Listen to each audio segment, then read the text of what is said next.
여러분, 혹시 밤하늘의 별을 보다가 문득 그런 생각 해보신 적 없으세요? 와, 이 넓은 우주에서 나는 대체 뭘까? 하는 그런 생각이요. 이게 사실 우리만 하는 고민이 아니거든요. 오늘 바로 그 질문, 우리 모두가 한 번쯤 던져봤을 그 질문에 대한 답을 함께 찾아가 보려고 합니다. 오늘 우리가 함께 나눌 이야기는요. 기쁨을 돕는 교회 차무경 목사님의 시편 8편 설교에서 그 실마리를 찾아볼 건데요. 아주 흥미로운 관점을 제시해 주시더라고요. 네, 바로 이 질문입니다. 뭔가 어마어마하게 거대한 것 앞에 섰을 때 느껴지는 그 기분 있잖아요. 내가 한없이 작고 심지어는 좀 초라하게까지 느껴지는 그런 감정이요. 아마 다들 공감하실 거예요. 근데 있잖아요. 이런 막막한 감정이 비단 우리만의 것은 아니었다는 사실 알고 계셨나요? 정말 놀랍게도 지금으로부터 수천 년 전에 살았던 다윗 왕도 밤하늘을 보면서 우리랑 똑같은 생각을 했대요. 그리고 그 감정을 시로 남겼습니다. 이게 정말 극명한 대비인 것 같아요. 한쪽에는 저 하늘에 떠 있는 달과 별, 끝도 없이 펼쳐진 우주가 있고요. 다른 한쪽에는 그 앞에 서 있는 정말이지 먼지보다도 작게 느껴지는 바로 나 자신이 있는 거죠. 이 어마어마한 스케일 차이, 바로 여기서부터 우리의 질문이 시작되는 겁니다. 그래서 다윗은 이렇게 노래합니다. 사람이 도대체 무엇이기에 주님께서 이토록 생각해 주시고 사람의 아들이 무엇이기에 이토록 돌보아 주십니까? 이게 바로 오늘 이야기의 가장 핵심적인 질문이에요. 다윗이 느꼈던 이 존재에 대한 고민이 사실은 오늘날 우리가 느끼는 나는 왜 사는가? 내 삶의 의미는 뭘까? 하는 그런 불안감과 정확히 맞닿아 있는 거죠. 자, 그럼 이 거대한 질문에 대한 답은 과연 뭘까요? 정말 재밌는 건요. 그 첫 번째 힌트가 우리가 생각하는 상식을 완전히 뒤집는 아주 의외의 곳에서 나온다는 겁니다. 바로 이거예요. 하나님의 능력은 놀랍게도 어린아이들과 젖먹이들의 입을 통해 세워진다는 거죠. 이거 진짜 역설적이지 않나요? 세상에서 가장 힘없고 아무도 주목하지 않는 그런 존재들을 통해서 오히려 진짜 힘이 뭔지를 보여주시고 모든 반대자들을 침묵하게 만드신다는 거예요.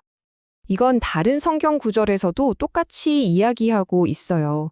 하나님께서는 지혜로운 자들을 부끄럽게 하시려고 세상의 어리석은 것들을 택하셨고 강한 자들을 부끄럽게 하시려고 세상의 약한 것들을 택하셨습니다.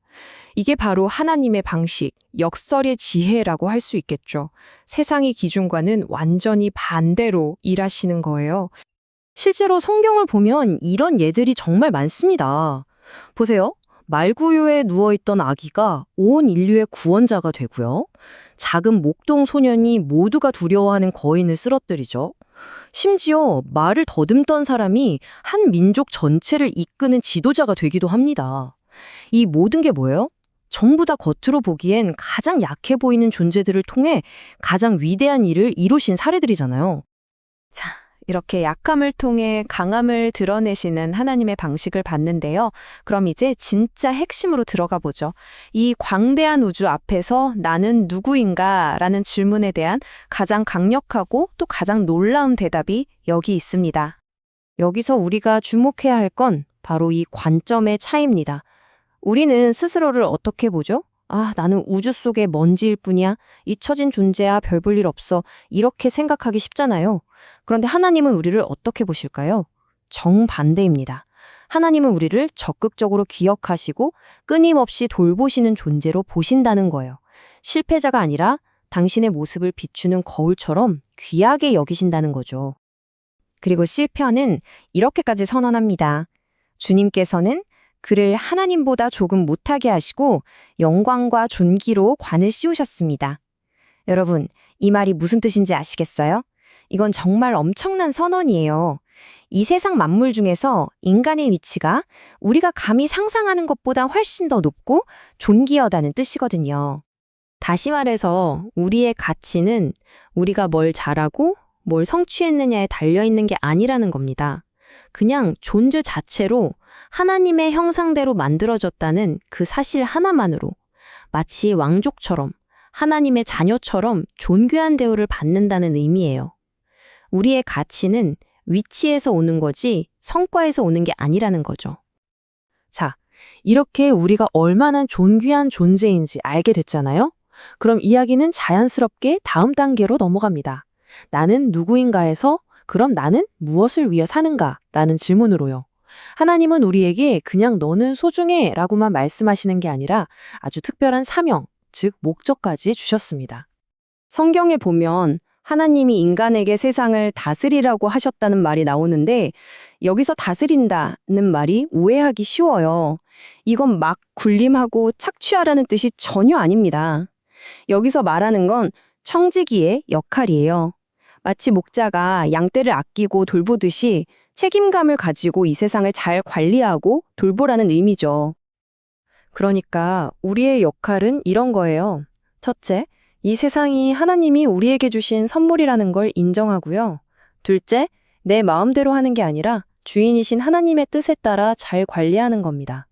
마지막으로 우리는 이 창조 세계를 돌보는 하나님의 파트너로서 행동하는 거죠. 생각해 보세요. 우리가 이 세상의 주인이 아니라 관리자라는 것, 이 위대한 일을 맡겨주셨다는 것 자체가 우리가 얼마나 신뢰받고 가치 있는 존재인지를 다시 한번 보여주는 거 아닐까요? 자, 이제 거의 다 왔습니다.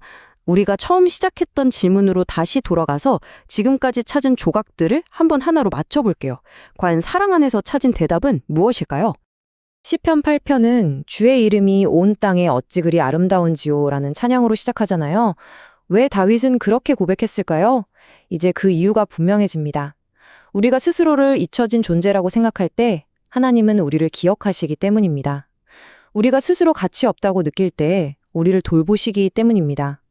그리고 거기서 그치지 않고 우리에게 영광과 존귀의 관을 씌워주시고 이 세상을 돌보는 위대한 사명까지 맡겨주셨기 때문이죠. 그래서 시편의 마지막에 이 구절이 다시 한번 반복될 때 그 울림은 처음과 완전히 다릅니다. 여호와 우리 주여, 주의 이름이 온 땅에 어찌 그리 아름다운지요. 이제 이건 그냥 멋진 말이 아니에요. 이 모든 것을 깨닫고 난 후에 터져나오는 바로 이래서였군요 하는 깊은 깨달음과 진심 어린 감사가 담긴 고백이 되는 겁니다. 자, 오늘 이야기는 여기까지입니다. 이제 마지막으로 이 질문을 여러분 각자에게 드리고 싶습니다. 이 광활한 우주 앞에서 여러분은 여러분 자신의 가치가 어디에 있다고 생각하시나요?